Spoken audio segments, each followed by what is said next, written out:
and welcome to the latest episode of Bearman Woodcrafts. Today we're making a banana chair. What is a banana chair? Chair that looks like a banana. Nothing special. It's not like some coat or anything. So my daughter has been asking me for a banana chair for a long time. So I googled it. What is a banana chair? Nothing. So I made a chair that looks like a banana. So I designed it. Everything 100% me. Typically I get some of this inspired from the internet, but it's all me 100% of this one. Alright? So enjoy the video. Daddy, Yes. can you make my banana chair? You really want a banana chair? Alright, I'll make you a banana. Alright, so we're going to start out with this. What I'm using here is the headboard of an old bed that we used to have in the house. I chopped it up and just drew a banana on there. I don't want to throw it away, obviously, so we decided to use it. I looked up an SVG of a banana online and I drew it. Yeah, that is particle board, I believe. And my daughter, she weighs maybe 50, 60 pounds. So that should be good enough to hold her. She's 6 currently. There we go. Alright, so right now I'm just doing a general cut of the banana. And yeah, just gonna cut it out using a little jigsaw there. And now what I did here is I sanded the edges to exactly what I want it to be. I'm going to be using this first one as a template for the second one, which will be obviously the opposite end. So I won't show it here, but I did smooth out all the edges and get it to as close to what I wanted as possible. And here I'm using the second half. Ooh. Puppy's playing around with the other dog.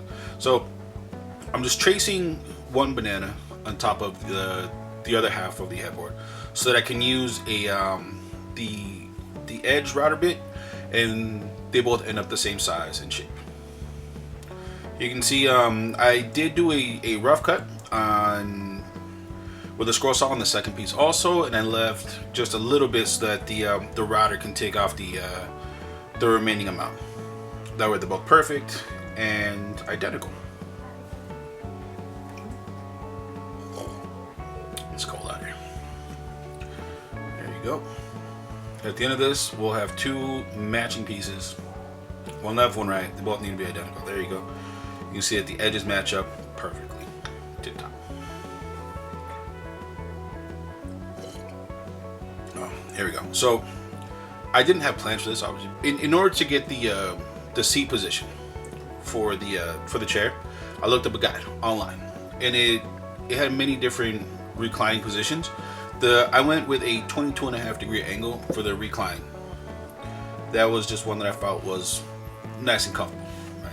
So I had to draw it out. Everything here is estimates and general lines of where I wanted it to be. There was no pre-plan or what I wanted to do. Everything is based on the rough cuts of everything I cut, and so I couldn't follow any plans. So I had to design as I went. So what I'm doing here is I'm marking where each piece is going to be along with the spacing for each piece. I try to keep the spacing between each one identical.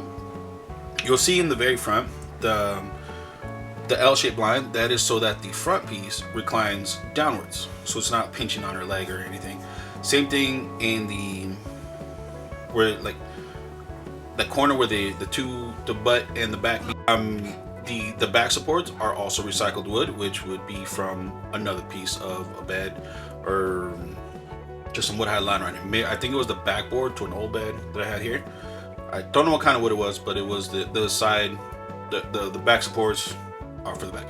In order to cut those, I measured my boy, and he was 13 inches wide, and my daughter being smaller, I was like, if he fits in it, she'll fit in it too. So what I'm doing here is I'm using this doweling jig. Well, it's like a dowel guide jig, and I'm pressing it against the table in the wood so that they all match up at generally the same height level. And I'll do that with every piece, front and back, so that the edge from the first hole matches no matter what side you go on, and that'll make it easier to match them up. Once I get all the holes drilled out, I'll put these like dowel pins. They're these pointy things right there, that go at the end of the board, and they'll mark where the holes are. I'll put them in each individual piece. I have marked them 1 through 8, and I've also put A and B to make sure they're on left or right hand side, so that when I put them together, each hole will match each individual piece, because each hole is drilled for a specific piece. Next, what I'll do is I'll lay them on top of each other, and I'll put a pin so that they maintain an alignment. And I'll do the same thing with the doweling pins, so that they leave a mark on the opposite banana shape. You'll see here that the pins, line them up, and I'll put in the pointy dowel pins. So dowel them each hole so they match up across from each other every time. It'll help maintain alignment and help them parallel. Along with the holes that I drilled on the back supports, they should all match up. I'll do that with each hole. Those guide holes will eventually be filled up. And here, so I'm using a depth guide with the drill bit, so I don't show all the way through. I definitely don't want them showing all the way through, because otherwise I would have to fill them up later. There we go, and that's a little close-up shot there. Yeah, my focal point wasn't that great. So these are the back supports. I cut them 13 inches wide, and you can see there that the dowels are already in there. I didn't want any pointy edges, so I rounded off top and bottom of each piece with a nice little round over bit. Then I'll paint the banana. Paint it yellow. I did sand off all of the veneer that was on there, so you can see it's just all particle board there. There you go. It did take on the color pretty nice, actually. It's very nice. There you go. That's just a generic yellow from Lowe's. Their in-house paint. I think I did about 2 or 3 coats of yellow. Make sure it gets in there. And I'll stain the back supports a dark walnut color. And so let's see here, I'll just paint it on, and I'll wipe off the excess after it soaks in for a little while. Alright. Here, we're going to make I don't know what this is called, but it's the top part of the banana, kind of where you typically would peel it from. There we go. And that is just like a shelf liner from where I used to work. And that is just, I figured it was already like a really good color that would match with like a banana, so I just left it there. We're gonna glue it on and just wipe off the excess on the other part of the banana, because it's gonna go there anyways. There you go. I will use I think they call it like a flush trim bit on the router to make sure they match up perfectly later on.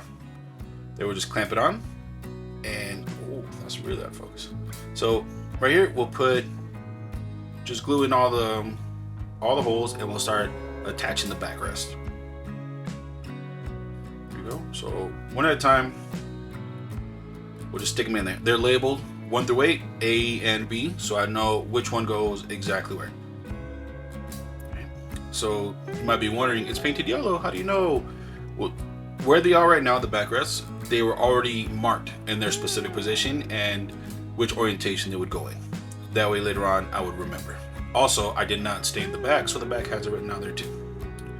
And then I clamped the bottom, and now I'm going to clamp the top, try to keep it as parallel as possible.